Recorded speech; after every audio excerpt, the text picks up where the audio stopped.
Hey guys, right here I have a 2010 Chery Eastar 2.0.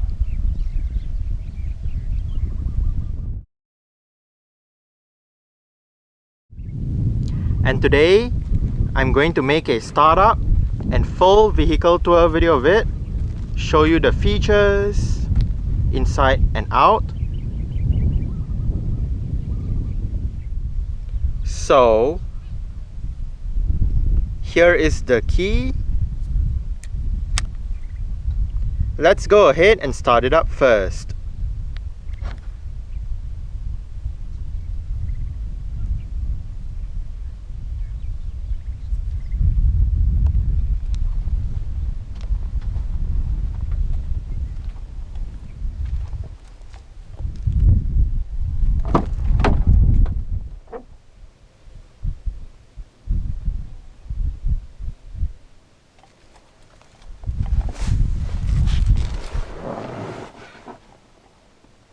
Centrally mounted instrument cluster.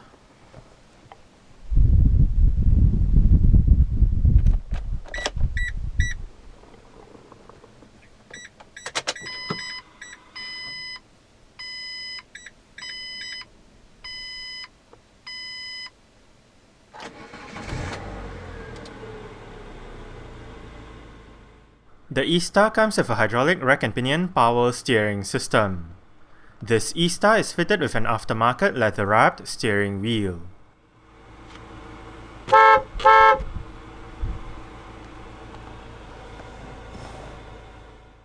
A 4-speed automatic with manual shifting capabilities is the only transmission option for the Eastar in Malaysia.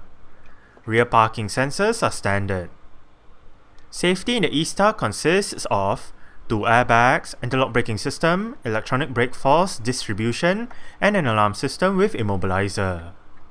Now, let's turn on the hazards, lights, front and rear fog lights, take a look at the engine, and roll down the driver's side window.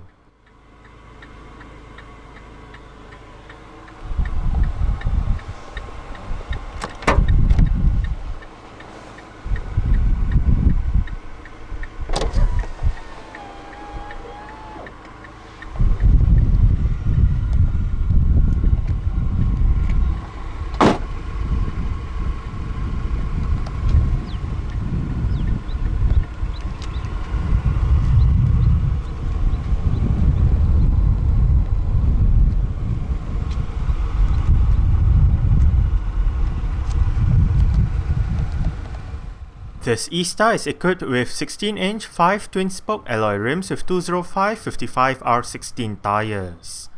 Ventilated disc brakes are in front, while the back has solid disc brakes. The suspension is McPherson struts and a torsion beam setup, front and rear respectively.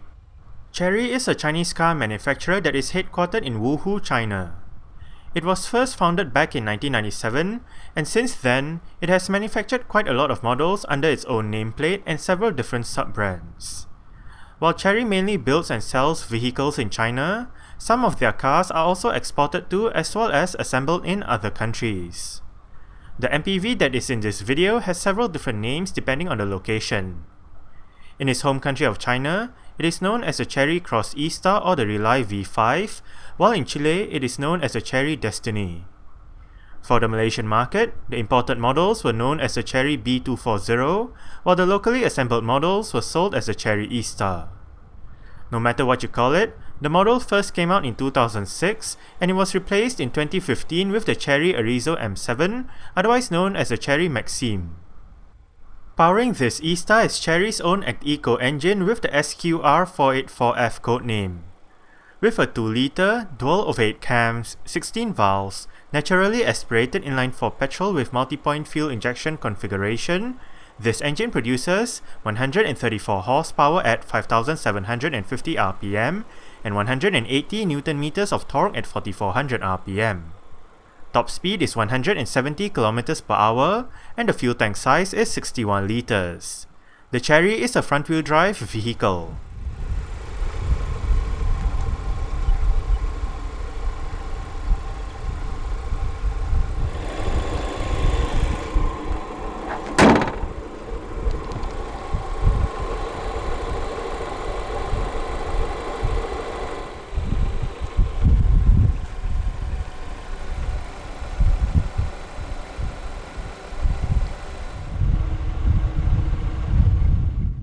Exterior features of the Eastar 2.0 include manual leveling halogen reflector headlights, front and rear fog lights, LED rear lights, indicators on the body-colored side mirrors, chrome door handles, and a spare tire mounted under the rear of the vehicle.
Speakers right there and right there, bottle holder, storage, more storage right here, window controls. All of the windows in this car are powered and all of them do get an automatic down function. Window lock, central locking, and your mirror controls.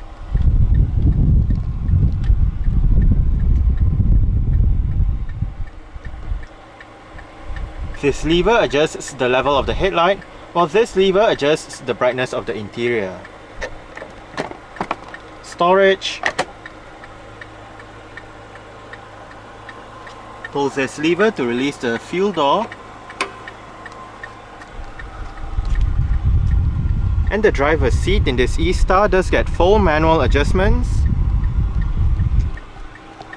This lever adjusts the seat back. This knob adjusts the seat inclination, while this knob adjusts the seat height.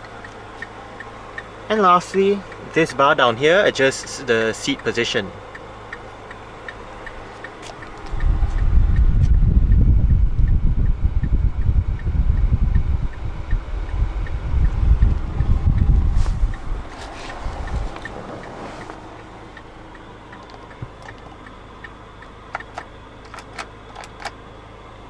Alright, so let's go ahead and see how she revs.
Single zone automatic climate control system. It is easy to use.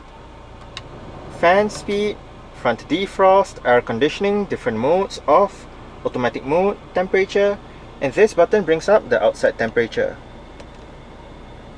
Recirculation is right up here. Rear defrost, storage or ashtray, together with a cigarette lighter or power outlet depending on what you use it for. The Eastar 2.0 comes with an integrated head unit with CD and USB connectivity options and 6 speakers for the sound system. The stock sound system in the Eastar is actually quite decent. It is a simple head unit to use.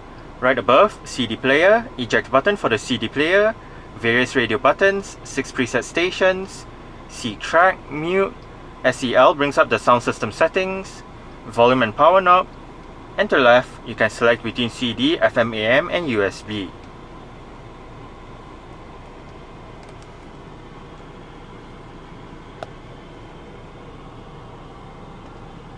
Tiny front quarter windows, central locking. There is something wrong with the mechanism on this side, hence that's why it made that sound. On the steering wheel, the right spoke houses your cruise control, while the left spoke houses your audio controls with your mute, different modes, seek band, and volume. On the left stalk, wiper controls, and on the right stalk, light and indicator controls.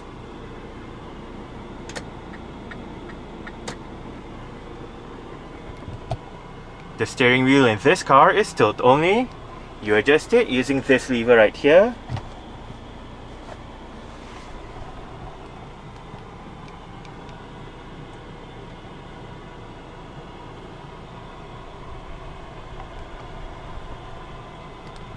Adjustable front center armrests for the driver and front passenger, and storage down below. Manual dimming, rear view mirror, sunglass holder, and your front reading lights. Sun visor for the driver's side does get a vanity mirror and a couple of lights, together with an extension off to the left.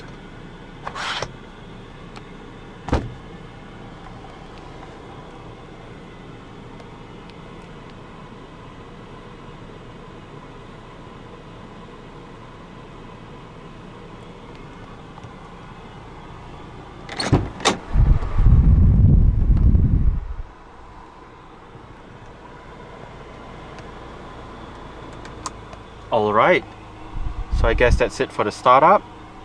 We can turn it off right now and continue with the rest of the tour.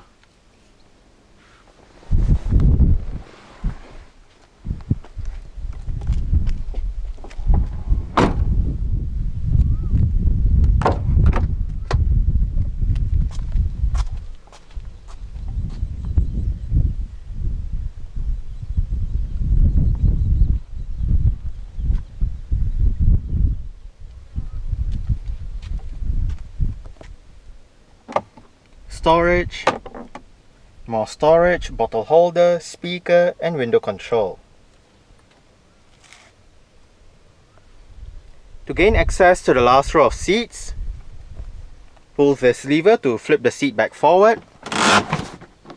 Then, locate this bar down here, pull it, and move the whole seat forward.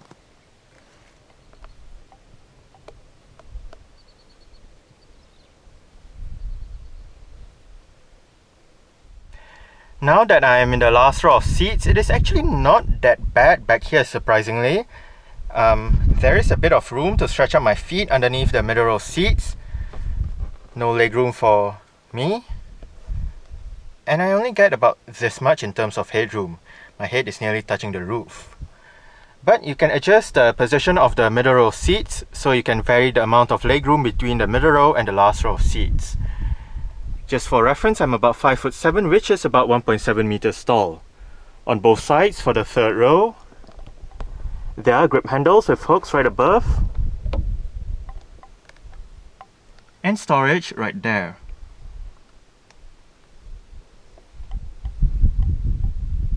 Rear interior light above.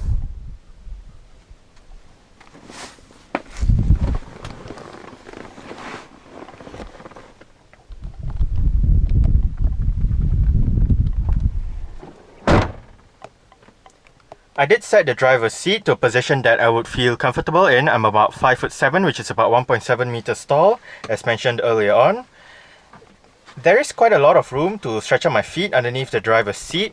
As for legroom, I get about this much. And I get about this much in terms of headroom. Compared to the last row of seats, the middle row is definitely more spacious, but as mentioned earlier on, you can adjust the position, so legroom may vary depending on your preference. For the middle row, if you did not want to use the middle seat, you can always fold it down to use it as an armrest.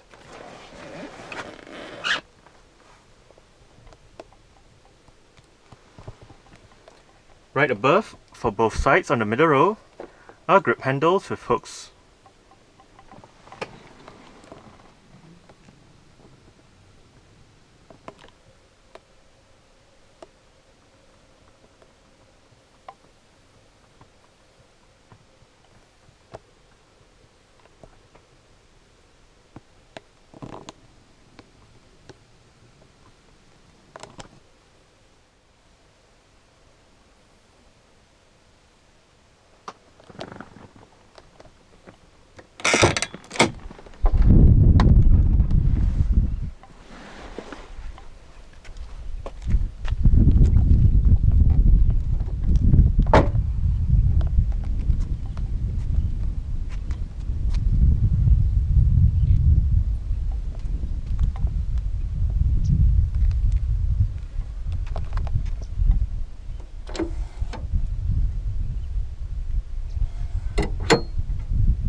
To open up the rear hatch, go towards the rear hatch itself and locate a lever just above the number plate.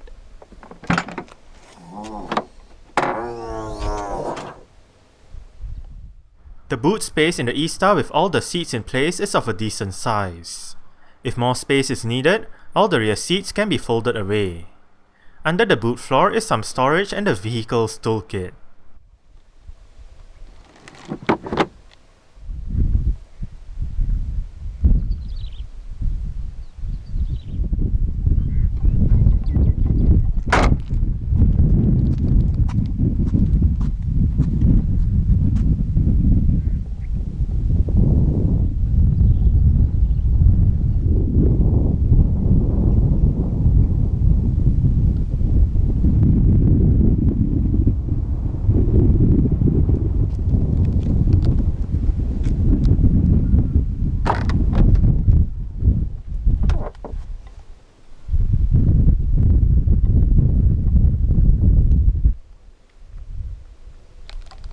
Adjustable headrests for all rows of seats in this car.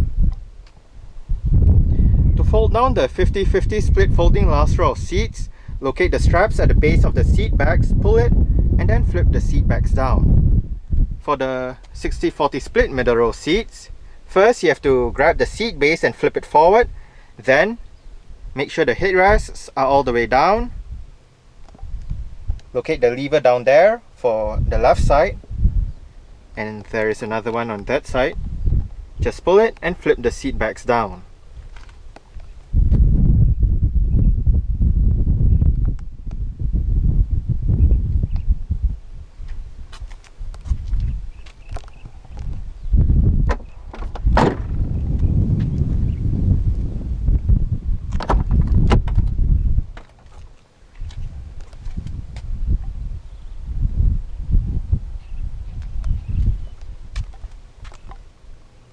Window control, central locking, storage, more storage below, bottle holder,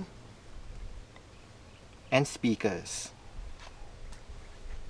The front passenger seat in this car does get full manual adjustments as well, with the same set of adjustments as the driver's side, just that this side loses out on the inclination and height adjustments.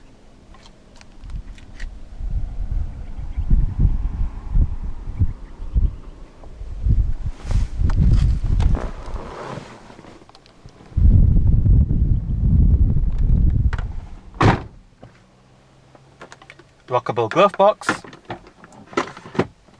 It is actually not that big.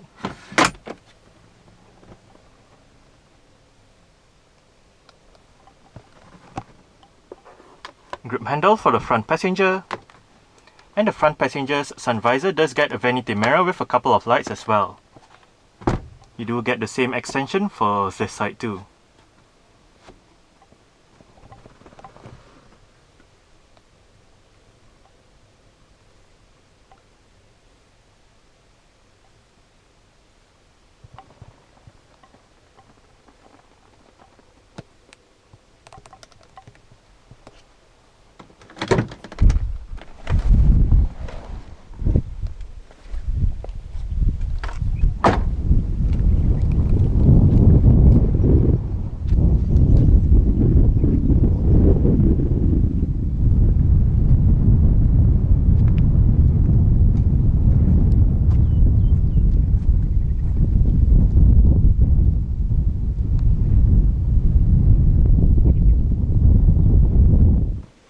Alright, so let's start it up with the door closed.